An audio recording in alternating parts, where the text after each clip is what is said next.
Well, hello friends, welcome back to Single Women Retiring Abroad. Okay, today is going to be a quick chat because I have a couple of appointments and I'm trying to fit this in before my next one shows up. Should you do a scouting trip as you're considering your next home, your retirement spot? Should you do a scouting trip to check things out? What do you think? Let's talk about it. If you are new here and this is the first time you're seeing me on camera, my name is Maggie Lazar. I am a retired nurse practitioner. You get tired of hearing this, but I feel it's important for me to let you know who I am.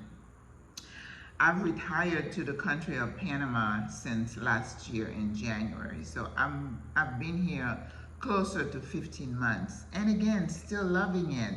Yesterday, spent the day at the beach and it was calm and quiet and enjoyable. And it did not cost me an arm and a leg.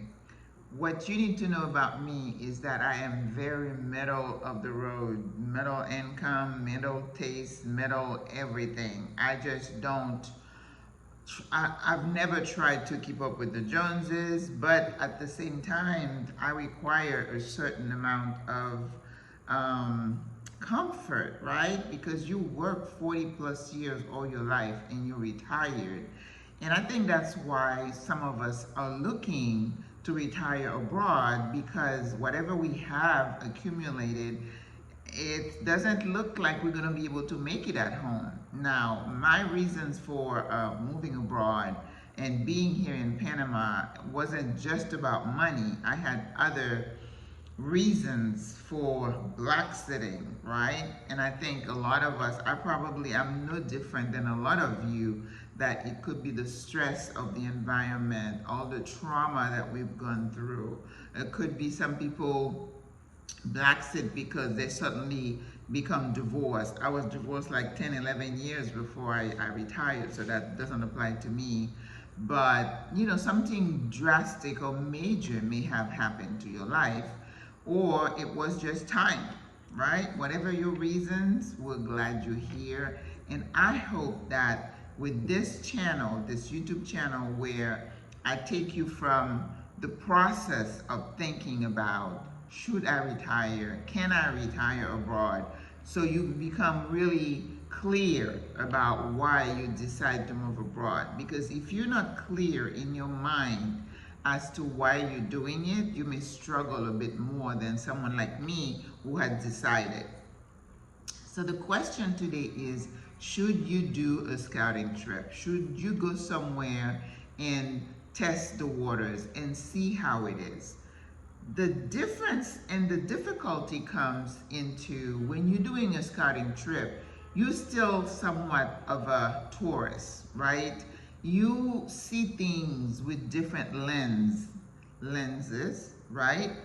If you go, you know, for me, when I first go someplace, it's like, oh, you know, rainbows, everything looks pretty. And then you go back and you're like, well, I don't feel the same. It doesn't have the same appeal. That happens to me in restaurants when I try something and I'm like, oh, this is so good. And I'll go back and get it again. It's like, not so good, right?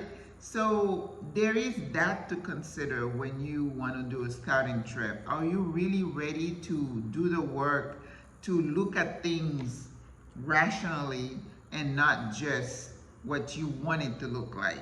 Are you looking at all those parameters that, remember, they're in the description?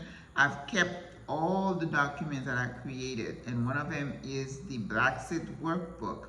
You need to kind of look at all these things like an inspector gadget. You know, don't put your emotions in it.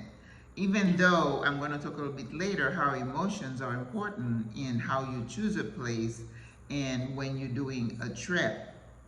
But you just need to say, you know, I like this, I like that, this country have this or that. You have got to be clear on that.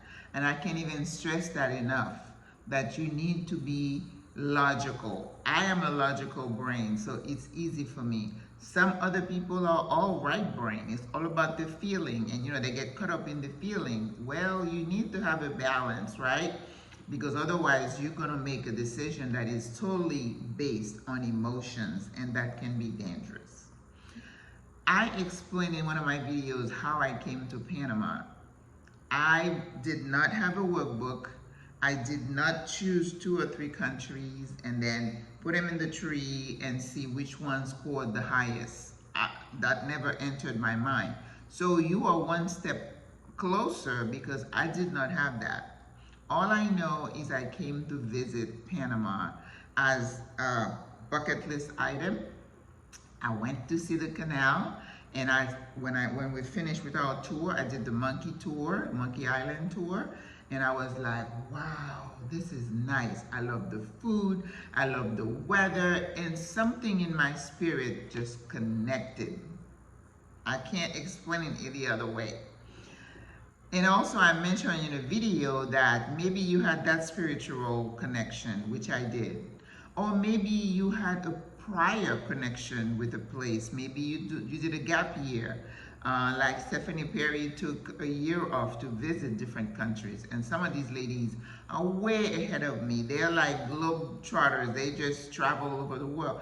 I travel a bit, but not to that extent. I've been to Europe, and I haven't seen any country there that connected with me. It's nice to visit, but I just could not see myself living there. So to me, that was an easy check that off. I can go visit again if I choose to, but you know, I love Nice, right? But I still could not see myself as a resident there. So I visited Panama several times after that first interaction. And every time I came back, the connection felt stronger. So for me, that was like okay, I need to check this out, right?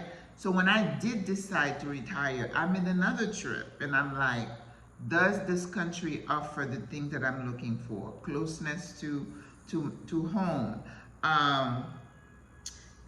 The beach. For me, I looked at a country and I said, I need the mountain and the beach. Even though I may not live in any one of them, I just need the proximity. I love Ghana for that. Ghana had mountains and it had the ocean. So that was a plus. But there were things to me that were more important than that. Again, that's why the ranking system works in the workbook. You have to rank something. Is it a 10 or is it a 5? The 10 is non-negotiable, but the 5, I can work with it. Having come back from Africa, I realized there were certain niceties that are really up here for me. I did not think that when I got into the Peace Corps. I thought I could do well with everything else.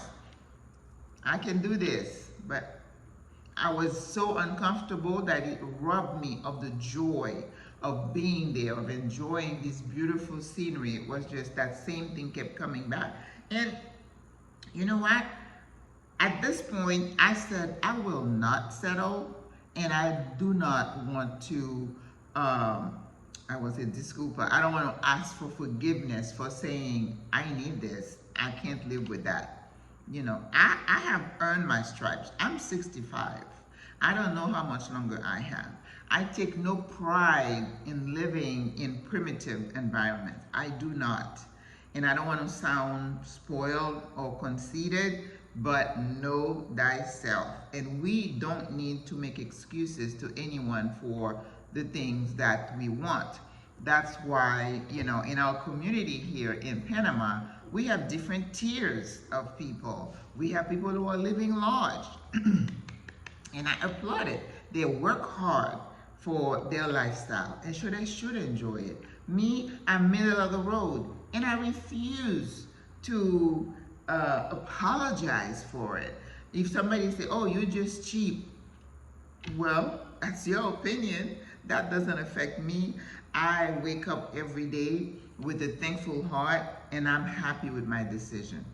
So when I kept coming back to Panama, it wasn't in my mind just to check Panama out. I think the very last visit, that's when I started germinating the idea, started saying, you know, I like it so much. Maybe I wouldn't mind spending the next 20, 25 years If the Lord gives me life, give me strength, give me help, right?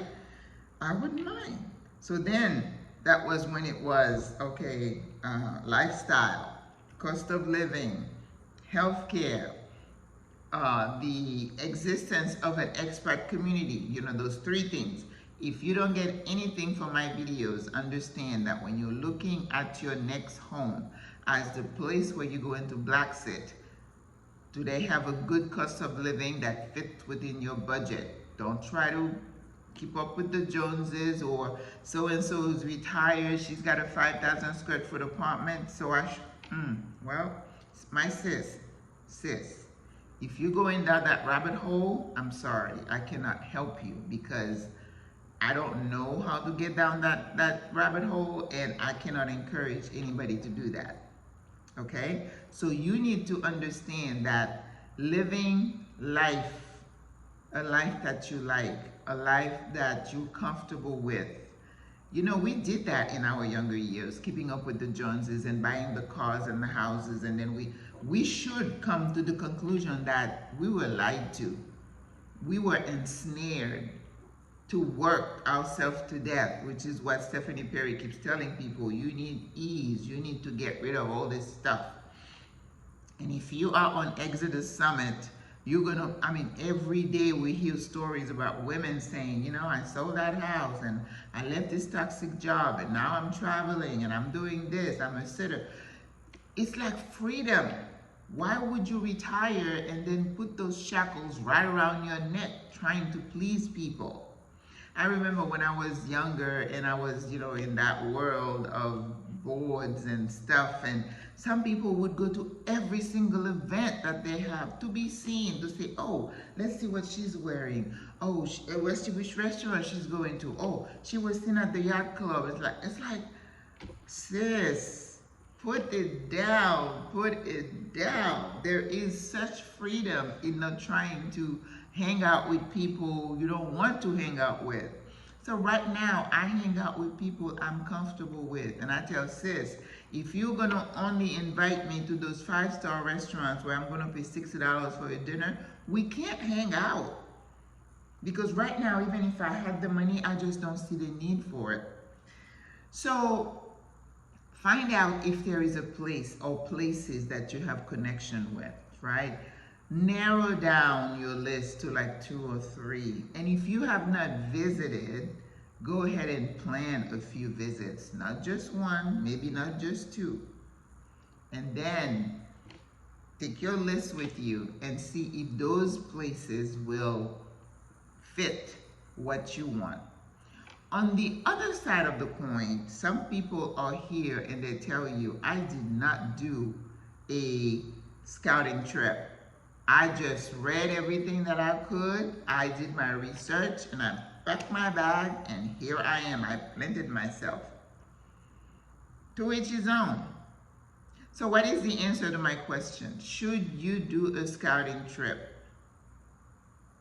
Personally, I feel like you should visit. I don't know if I would qualify it as scouting trip, but I would say go there and see how you feel. You know how if you're a savvy traveler and you really want to get a feel for the place, you don't want to go to an all-inclusive resort where they're going to give you a massage and bring you your tequila and all that. No! You want to drop your bag, put your tennis shoes on and hit the street and go hang out with the locals. Now, keeping yourself safe now. I'm a very safe traveler. I know, even though I got robbed, but I'm still a safe traveler. People will tell you, if you want to find out about the food, it's those little mom and pop. This girl was talking about, somebody was asking about where are the black people in Panama? And she's like, black people in Panama are not hanging out at the Canal Museum. They're not hanging out at Casco Viejo. They're in their neighborhoods. So if you want to get a feel for that place, you have to go to that neighborhood. They're not going to bring it to you. So you do the legwork and stop acting like a tourist. So I would encourage you to visit. You can call it a scouting trip if you want, but what you're trying to do, you're gathering data. And sis, don't forget that spiritual connection. A place has to connect with your soul. Talk to people, see how they treat you, how you feel, because you know our radars are really good at picking vibes. Don't ignore the vibes. Just like, you know, when you meet someone and you just fall in love and you forget all the other stuff, and then 30 years down the line, we're like, but you married the wrong one. How many times we say that? Because we did not take the time to be scientific about getting the information or listening to what the universe is trying to tell you. Sometimes the universe is telling you this is not the place. And then what if you did all that and then within 6 months you're like, ugh, I think I was way off. It's okay, sis. Give yourself some grace. We're not always right all the time. So, go visit. You can call it scouting trip or not if you want, but go visit and don't forget that spiritual connection. Talk to the people. Go where the people are. And then take your list with you and do your work. Check, check, check. Tabulate and see if that's the place for you. And if it doesn't work, start over, right? So you have to have some funds to be able to visit. If you want to just go drop your bag somewhere, more power to you. I'm just not like that. I'm a planner. I need to know that I did some ground, you know, some background work. So that's me. All right. I answered the question. I hope that was insightful, that you kind of gives you an idea of how you need to go about choosing your new home. So I will see you tomorrow. This is video number 22, 8 more to go. And I'm going to make it by God's grace. Au revoir. À la prochaine. Bye bye.